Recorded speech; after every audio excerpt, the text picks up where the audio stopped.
Hello student, आज के BA education के सब्जेक्ट का टॉपिक है शिक्षा और साक्षरता में अंतर। शिक्षा और साक्षरता में अंतर को व्यक्त करने के लिए हमने मुख्य रूप से 10 बिंदुओं के बारे में देखा है। आज हम उन 10 बिंदुओं के ऊपर ही साक्षरता और शिक्षा में अंतर स्पष्ट करने का प्रयास करेंगे। सबसे पहले शिक्षा का जो क्षेत्र है वह अत्यंत ही विस्तृत माना जाता है, क्योंकि शिक्षा व्यक्ति को किसी से भी किसी भी समय और किसी भी तरह से प्राप्त हो सकती है। शिक्षा का क्षेत्र इसीलिए विस्तृत है क्योंकि शिक्षा वह है जो हमें कभी भी प्राप्त हो सकती है और किसी से भी और कहीं पर भी प्राप्त हो सकती है। इसमें कोई भी चीज निश्चित नहीं है। अगर हम स्कूली शिक्षा की बात करें तो उसमें शिक्षक, छात्र, स्थान और पर्यावरण निश्चित होते हैं और पाठ्यक्रम भी निश्चित होता है। लेकिन विस्तृत अर्थ में अगर शिक्षा को हम देखें तो यह बहुत बड़े रूप में विद्यमान होती है। शिक्षा स्वयं ही साध्य है और साधन भी है, जिसके कारण से यह अपने आप में परिपूर्ण मानी जाती है। शिक्षा के द्वारा सभी मानवीय गुणों का विकास किया जाता है। व्यक्ति को शारीरिक रूप से स्वस्थ बनाने का, मानसिक रूप से स्वस्थ बनाने का और समाज के लिए उपयोगी बनाने का कार्य शिक्षा के द्वारा होता है। शिक्षा का उद्देश्य बालक और बालिका का सर्वांगीण विकास करना है। शिक्षा का उद्देश्य केवल यह नहीं होता है कि केवल शारीरिक विकास ही या मानसिक विकास ही पर्याप्त है, बल्कि व्यक्ति का शारीरिक विकास, मानसिक विकास, आर्थिक विकास, पर्यावरणीय विकास और सामाजिक विकास भी उतना ही महत्वपूर्ण माना जाता है। अगर एक शिक्षित व्यक्ति है और उच्च शिक्षा प्राप्त करने के बाद भी वह समाज के साथ अनुकूलन प्राप्त नहीं कर पाता है अथवा समाज के लिए उपयोगी नहीं बन पाता है, तो उसकी शिक्षा अधूरी है। उसे वास्तविक शिक्षा और किताबी शिक्षा में अंतर पता होना चाहिए ताकि उसकी योग्यता का समाज के हित में, राष्ट्र के हित में उपयोग हो सके और वह समाज के लिए किसी प्रकार से भी उपयोगी बन सके। शिक्षा जड़ तथा चेतन सभी वस्तुओं से प्राप्त हो सकती है।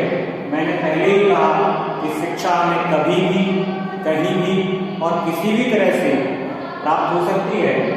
इसमें कोई भी चीज निश्चित नहीं होती है। शिक्षा आजीवन चलने वाली प्रक्रिया मानी जाती है। शिक्षा के बारे में शिक्षा शास्त्रियों का विचार है कि जब बालक या बालिका मां के गर्भ में आते हैं तब से लेकर ही मृत्यु होने तक उनकी शिक्षा दीक्षा चलती रहती है और यह सतत चलायमान प्रक्रिया है जो कभी भी समाप्त नहीं होती। जीवन के किसी भी समय पर शिक्षा का चलना नहीं रुकता है, बल्कि यह लगातार चलती रहती है, जारी रहती है। शिक्षा का संबंध मानव की अंतर्निहित शक्तियों का विकास करने से है। शिक्षा के द्वारा एक शिक्षक या गुरु बालक अथवा बालिका में विद्यमान सद्गुणों को पहचान कर उनको बाहर लाते हैं और उन सद्गुणों को इतने उन्नत रूप में विकसित कर देते हैं कि बालक और बालिका में उपस्थित अवगुणों को वो अपने प्रकाश से ढक लेते हैं और उनके सद्गुणों को इस उच्च स्तर पर ले जाया जाता है या बढ़ा दिया जाता है कि उनके द्वारा वह आर्थिक रूप से भी और सामाजिक रूप से भी उपयोगी बन पाते हैं।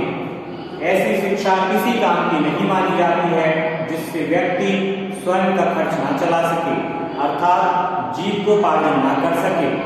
और ऐसी शिक्षा भी किसी काम की नहीं मानी जाती है जिससे समाज का कोई हित ना हो, बल्कि शिक्षा वही सर्वोत्तम है जिसके द्वारा व्यक्ति आत्मनिर्भर बने और परिवार, कुटुंब पड़ोसियों, समाज, राज्य और देश के लिए उपयोगी बन जाए। शिक्षा साक्षरता के अभाव में भी संभव है। शिक्षा के बारे में ये माना जाता है कि यह साक्षरता के समान नहीं है, बल्कि साक्षरता की अनुपस्थिति में भी शिक्षा प्राप्त की जा सकती है। इसके लिए व्यक्ति का पढ़ा लिखा होना ही आवश्यक नहीं है, बल्कि कोई भी व्यक्ति कहीं भी, कभी भी और किसी से भी शिक्षा ग्रहण कर सकता है। शिक्षा घर, समुदाय, विद्यालय आदि अनेक माध्यमों से प्राप्त हो सकती है। आज के समय में जो शिक्षा हम प्राप्त करते हैं या जिसके बारे में लोगों की धारणा है, तो शिक्षा से संबंधित जो धारणा लोगों के मन में है, वो ये मानते हैं कि केवल विद्यालय शिक्षा ही शिक्षा है। लेकिन अगर हम शिक्षा को विस्तृत रूप में देखें तो शिक्षा हमें घर से, कुटुंबजनों से, समुदाय से, विद्यालय और भी बाहरी वातावरण से, जैसे पर्यावरणीय वातावरण से भी हमें शिक्षा प्राप्त होती है। पर्यावरण में पाए जाने वाले विभिन्न जीवों से भी हमें शिक्षा प्राप्त हो सकती है। केवल मनुष्य ही नहीं, पशु से भी एक व्यक्ति को शिक्षा प्राप्त हो सकती है। जैसे कि बतलाया गया है, एक अच्छे विद्यार्थी के बारे में कहा जाता है कि काकचेष्टा बकोधनम स्वान निद्रा तथैव च अल्पाहारी परित्यागी विद्यार्थी पंच लक्षणम। तो इस प्रकार से शिक्षा और शिक्षार्थी के बारे में कितने विस्तृत रूप में बतलाया गया है, इससे आप समझ सकते हैं। शिक्षा निरक्षर व्यक्ति भी सुशिक्षित हो सकता है, अर्थात एक निरक्षर व्यक्ति में भी अच्छे संस्कार हो सकते हैं, क्योंकि शिक्षा का प्रारंभ घर से होता है और घर में माता पिता, भाई बहन किसी बालक या बालिका के सबसे पहले शिक्षक माने जाते हैं, जिसमें माता सर्वोपरि मानी जाती है।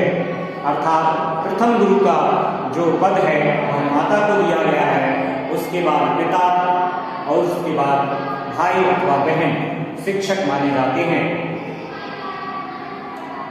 तो एक निरक्षर व्यक्ति भी सुशिक्षित होता है, हो सकता है। इससे क्या तात्पर्य है? इससे यह तात्पर्य है कि व्यक्ति का आचरण उसके परिवार से संबंधित होता है। परिवारीजनों द्वारा दिए गए संस्कारों से या शिक्षा से व्यक्ति सुसंस्कार बनता है। और जब परिवार में अच्छे संस्कार नहीं होते या परिवार के सदस्यों में अच्छे संस्कार नहीं होते हैं, तो वह व्यक्ति शिक्षित नहीं कहलाता है। शिक्षा का संबंध डिग्रियों से नहीं है, सर्टिफिकेट से नहीं है, डिप्लोमा सर्टिफिकेट से नहीं है, बल्कि शिक्षा का संबंध व्यक्ति के आचरण से, उसकी नैतिकता से और उसके सदाचार से लिया जाता है। हम अब बात करेंगे साक्षरता से। साक्षरता का क्षेत्र सीमित माना जाता है। साक्षरता शिक्षा का एक साधन है अथवा एक पार्ट है, अंग है। साक्षरता केवल जीविकोपार्जन में सहायक एक गुण होता है। कोई अनपढ़ व्यक्ति है, वह मजदूरी करता है, तो अपनी मजदूरी का हिसाब किताब नहीं पूछ सकता है वो अपने मालिक से। लेकिन एक साक्षर व्यक्ति अपने हिसाब किताब को खुद कर सकता है। यानी साक्षरता व्यक्ति को अपनी जीविका चलाने में एक सहायक गुण के रूप में माना जाता है। साक्षरता का उद्देश्य व्यक्ति को सूचना प्रदान करना और ग्रहण करना योग्य बनाने का होता है। अर्थात साक्षर व्यक्ति अधिक अच्छी तरीके से अपने ज्ञान का आदान प्रदान या सूचनाओं का आदान प्रदान कर सकता है, ऐसा माना जाता है। साक्षरता शिक्षित व्यक्ति द्वारा ही प्राप्त हो सकती है। अर्थात किसी व्यक्ति को साक्षर बनने के लिए एक शिक्षित व्यक्ति के संपर्क में होना आवश्यक है। साक्षरता का संबंध शिक्षा की प्रारंभिक अवस्था से है। जो प्राइमरी एजुकेशन है उसको हम साक्षरता से संबंधित मान सकते हैं। साक्षरता का संबंध केवल अक्षर ज्ञान और सीमित मानसिक विकास से होता है। अर्थात साक्षरता के द्वारा व्यक्ति को विभिन्न प्रकार की वर्णमालाओं का ज्ञान दिया जाता है और सूक्ष्म रूप से उसके मानसिक विकास को करने का कार्य किया जाता है। साक्षर व्यक्ति सुशिक्षित भी हो सकता है, यह आवश्यक नहीं है। कोई साक्षर व्यक्ति से हमें ये तात्पर्य नहीं लेना चाहिए कि वह संस्कारी भी होगा, क्योंकि साक्षर व्यक्ति के पास शिक्षित व्यक्ति के समान ज्ञान नहीं होता है, इसलिए उसका सुशिक्षित होना भी आवश्यक नहीं होता है। साक्षरता के लिए संस्था विशेष या शिक्षित व्यक्ति का होना आवश्यक है। किसी भी व्यक्ति को जब साक्षरता प्राप्त करनी होती है तो उसे शिक्षित व्यक्ति से संपर्क बनाए रखना होता है, जिससे उसे साक्षरता या जिसे हम कहते हैं शिक्षा की प्रारंभिक अवस्था का ज्ञान प्राप्त होता है। और साक्षरता का संबंध केवल ज्ञान से होता है। हमने पहले ही कहा कि साक्षरता का उद्देश्य व्यक्ति को सूचनाएं या सूचनाओं का आदान प्रदान करना योग्य होता है, ताकि वह अपनी जीविका चला सके। ठीक है, यानी जीविका चलाने में वह एक सहयोगी के रूप में कार्य करता है। इस प्रकार से हम शिक्षा और साक्षरता में 10 प्रमुख बिंदुओं के आधार पर अंतर पाते हैं, हमने ग्रहण किया है। इस प्रकार से आप जान गए होंगे कि शिक्षा एक विस्तृत क्षेत्र है और साक्षरता का क्षेत्र सीमित है। धन्यवाद।